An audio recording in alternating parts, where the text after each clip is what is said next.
Hi, everybody. Inange here. Iconoclast Inange, because you can count on me. You can count on me to examine our idols and false doctrines. We've got plenty running us these days. Anyway, this time I want to talk about learning. And learning is the precursor to education, and education is the key. Education doesn't always mean getting, a college or university degree. Education means gaining skills and mastering skills that enable you to be self sufficient and independent and hopefully do things that you're super good at and you really enjoy. So, about education and learning. Um, this has been on my mind a lot, and I am going to introduce this concept with a story about moi. When I was 15, I got good at math, and unfortunately, I graduated from high school when I was 16. But my first tutor was in second grade, and I got tutored all the way through 11th grade. Um, I always had private math tutors for years. Some of my math tutors I had literally for years. And I was tutored here in Austin. And when I went home to Lesotho for holidays, I was tutored there as well, and often had to tear myself away from social events, which made me very unhappy.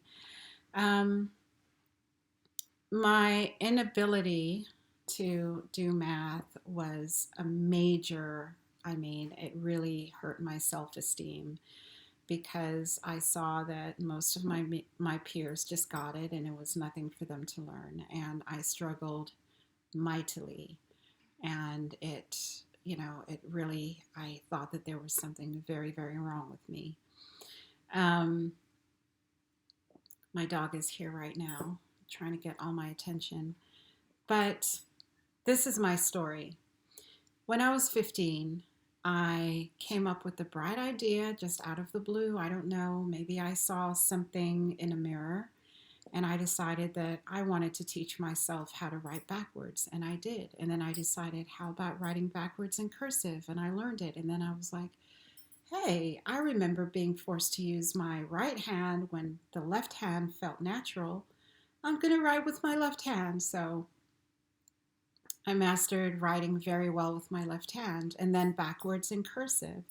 And then I thought, what next? I was like, I think I would like to have my own alphabet. So I created my own alphabet and script and taught myself and taught a handful of friends, and we wrote notes back and forth to each other in high school. And I'll tell you that, like, within the first week of my teaching myself how to write backwards, all of a sudden math started making sense to me, and I began enjoying it. And I didn't need to use it for college, but I did enjoy helping my kids when they were younger with their math. Um, in the last few years, I've become kind of rusty because I haven't really needed to help them.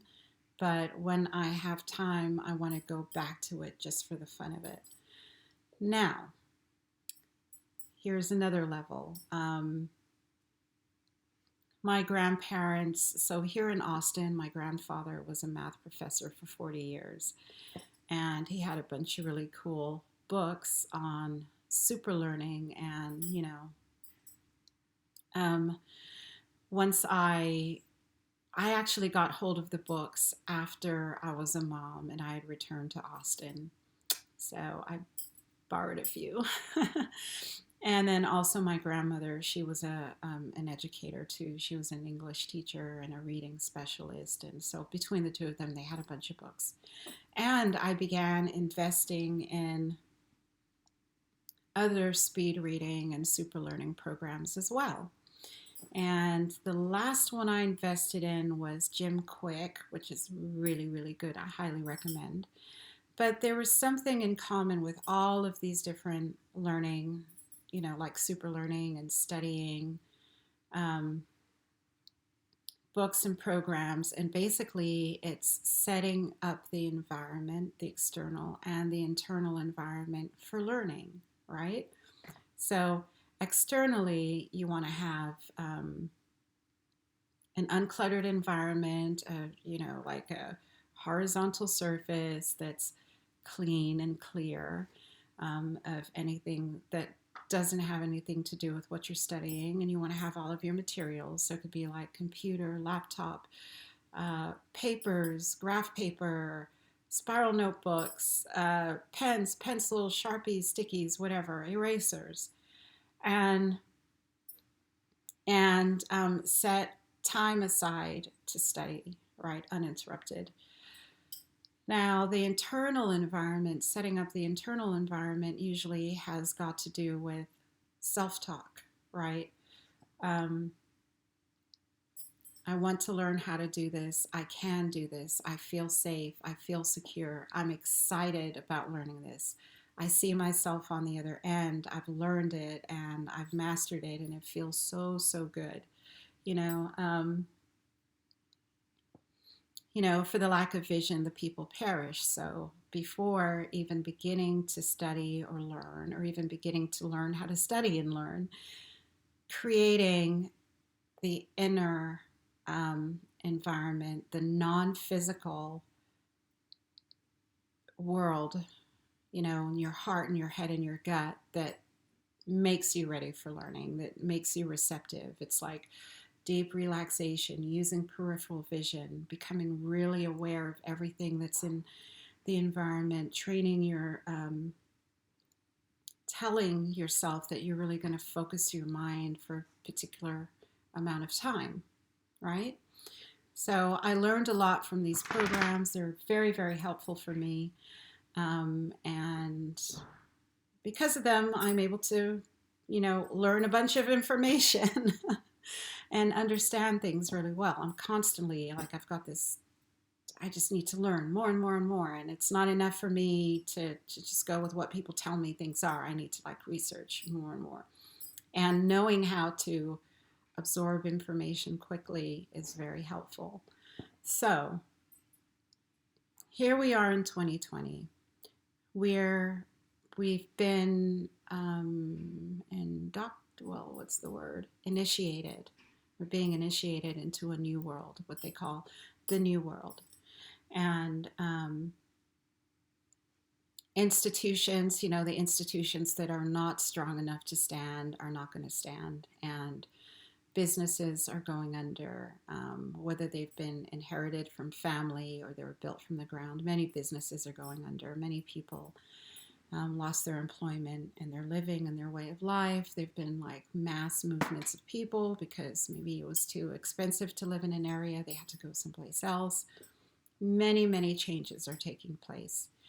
But as I see it, one of the biggest changes is this conversation that used to be, come here, conversation that used to be fringe in the Black community. It used to be a fringe conversation, is now mainstream all over the world.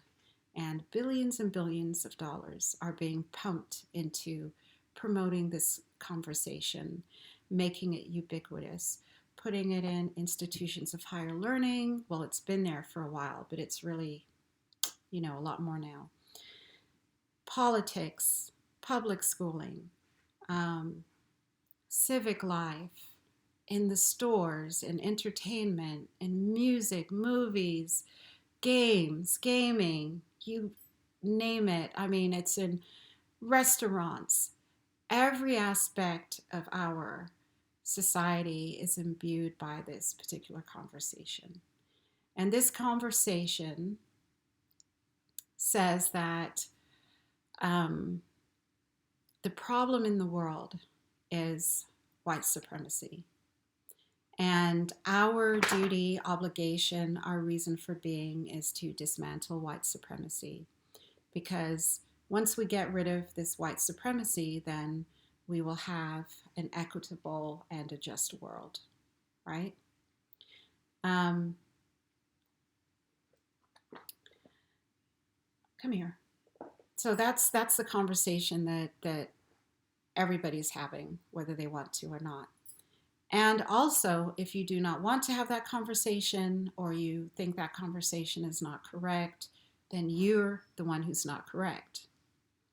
Now, let's dig a little deeper and look at what the possible effects of this conversation are on the very people that this conversation is supposed to be advocating for. Okay? Let's do a little bit of a thought experiment. I will pretend that I am a little girl and I'm living in the inner city of a very big city. I go to a school that has been failing for decades. It's impossible to learn in the school. I have to go through security to get onto campus. I'm living in a neighborhood where there are a lot of drive-by shootings, there's a lot of violence, a lot of homicide. Most likely my dad is not around if I see him at all. Mom never got married. There's a lot of instability, right? When I go to school, I'm very motivated. I want to learn. I'm curious. I want to learn about the world. I want to do well. I look on the TV and I see that there are people who are doing well. I want that too. I study and my classmates make fun of me. They say things to me like, who do you think you are? You want to be white. You think you're white. You're an Uncle Tom. You're a coon. So I have to put up with a lot of harassment. I go to a school where, I don't get the best teachers. My teachers are the ones who, school, they can't fire my teacher, and my teacher's not motivated. Anyway, there are all of these external factors that I'm up against day in and day out. Not only that, but there's this conversation in the whole of society. The conversation is one that reminds me constantly that I am the product of oppression, that my ancestors were enslaved. And it didn't end there. Even after slavery, there was more oppression. And now, the biggest fear to have is being shot by a white police officer. Not being shot, not walking down my street and being shot by some gang violence, or sitting at my kitchen table doing homework and, a bullet goes through the window and kills me. So I'm having this experience, my own physical experience of life and all of these hurdles I have to go through. But the media and outer society is telling me that what I need to fear is white police officers. What I need to fear is white people. And my reason for being is to dismantle white supremacy, and white people owe me, and there's nothing they could ever do to pay me back. Right? Now, what's happening to me? I'm in a fight-flight state all the time, not just because of the physical environment that I live in that I have no control over, but also because of this cultural conversation where, I just go to the fast food store, restaurant, or whatever, and I'm being reminded of my status in society, and I'm being reminded that my people are targets of those people. And, I'm home and my mom is watching mainstream media, and there are riots, and there are very impassioned, emotional, say, pundits on TV who are crying about the state of Black America and how we're under siege all the time. How am I going to learn? How am I going to learn? It's so important to create an environment that's conducive for learning new information, and then also for learning new skills and mastering them. how am I going to learn? I'm talking about tens of millions of young Black people in the United States. And right now, I am talking about young Black people specifically only because the cultural conversation is, Black Lives Matter, right? That's the only reason why. But really, I'm talking for all poor kids, every color, so called color in the United States. Maybe you want to see Tembi a little bit. Tembi, say hello. Turn around. Say hi. Anyhow. So this is what we're up against. And, you know, it's what we're going through is so unique as Black people in the United States. And it is exhilarating, right? We never thought that we'd be in this position ever in our lifetimes. It used to be a dream, and now it's coming true. But I'm asking, how much control over that dream do we actually have?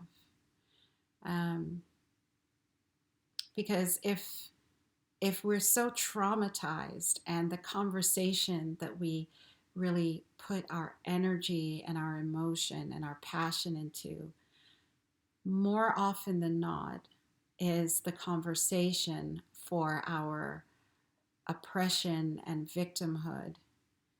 How do we learn new things? How do we gain new skills? How do we even work together, right? Because in this particular conversation that really is not our own, but it belongs to the market, and it belongs to the,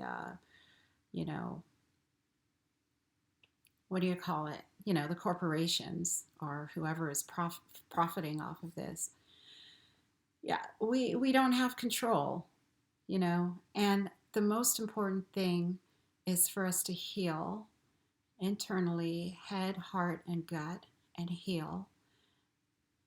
First, each one take responsibility for ourselves, and then, heal in our families and our communities, and then build from the ground up in the normal way, not with outside forces, not with manipulation, not with stipulations, not with conditions, not with,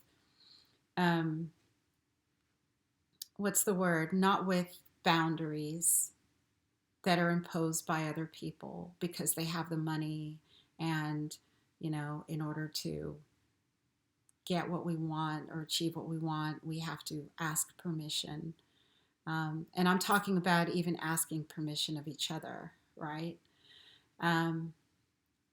We're not going to progress unless we take this conversation for learning and really understand the mechanics of the mind and of the heart, of the soul, of the chemicals and how they affect us, of the environment, the external environment and the internal environment. And from my perspective, this cultural conversation, and like I said at the beginning, that once upon a time was a fringe conversation in the Black community, has gone mainstream. So much so that even people in other countries have taken this on, because this is what, citizens of the most powerful country in the whole wide world are doing, So it's like, if Americans are doing this, it must be good because Americans are powerful people. They have all this money, And right now, like for most of us, this feels so freaking good. It feels unifying. It feels like, yes, at last, we're being heard. We're being taken seriously. It's intoxicating, but it's psychologically damaging. And with that psychological damage comes all sorts of consequences. And one of the biggest is stunting us and stymieing us. And when Black America doesn't do well, a lot of the rest of America doesn't do well, The other day I replied in a comment section to something somebody said. It had to do with like there's this movement saying that the First Amendment is was created for slavery, which is like the funniest thing that I've ever heard. But um, I replied in the comment section, and I was like, "Have you thought about it? Have you considered that Black people are not the only people who've been enslaved and been oppressed and been exploited and been brutalized? Have you thought about like why is it in this day and age this is the conversation in America? Have you thought about why is it in this day and age with all the other, ethnic groups? Oh, I love it. Not done yet. I love it. Oh, my daughter dyed her hair Black.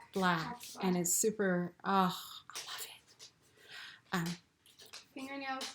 Yeah. Uh-oh. Gloves. I did found gloves, but Okay. But oh my gosh, where was I?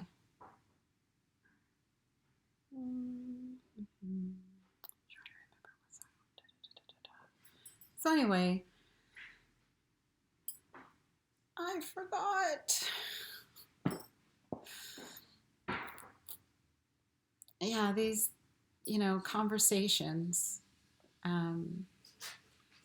Oh, yes. So why is it that of all the people in the United States, right, all the different immigrant groups in the United States, some of them were treated not as badly as the slaves, but pretty close.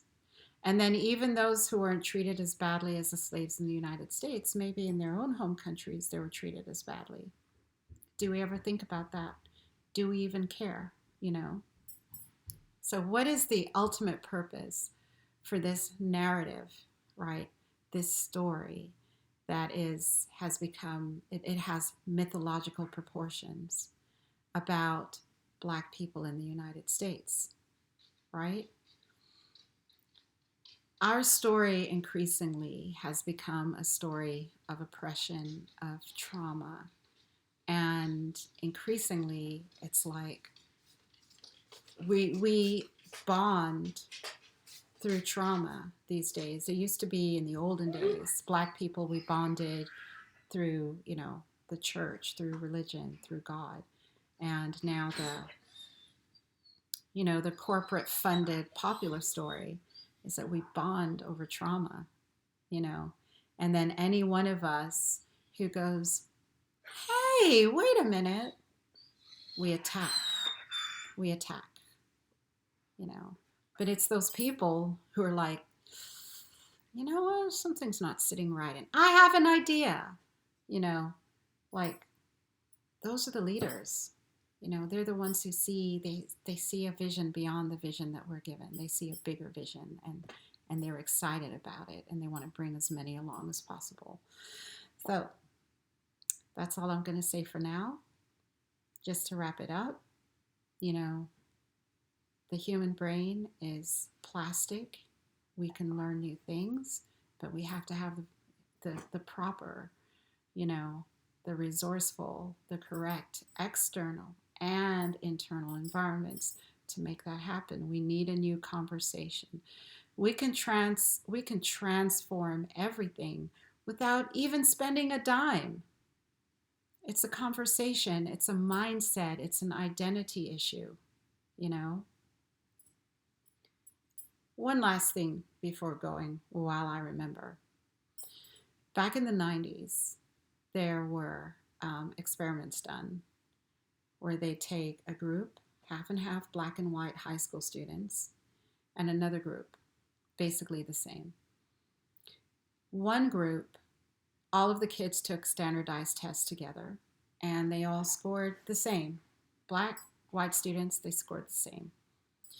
The other group, very, very subtly, right before the test, the Black students were reminded that they were Black, and they scored 30% lower on average. Why was that?